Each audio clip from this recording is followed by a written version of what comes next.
الرحمن علم القرآن خلق الإنسان علمه البيان الشمس والقمر بحسبان والنجم والشجر يسجدان والسماء رفعها ووضع الميزان ألا تطغوا في الميزان وأقيموا الوزن بالقسط ولا تخسروا الميزان والأرض وضعها للأنام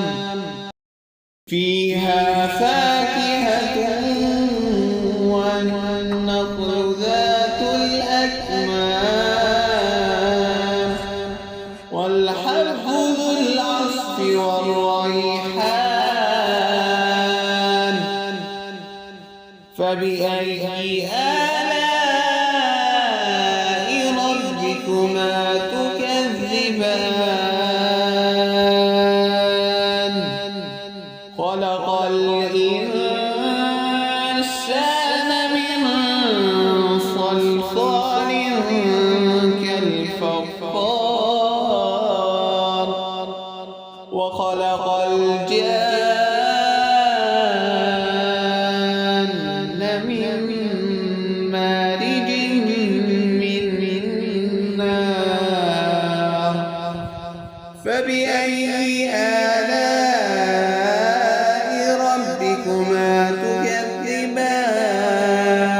تكذبان رب المشرقين ورب المغربين فبأي آلاء ربكما تكذبان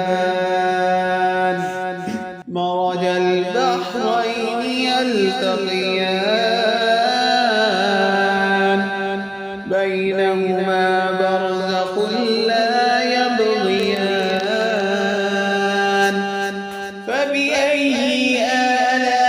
آلاء ربكما تكذبان يخرج منهما اللؤلؤ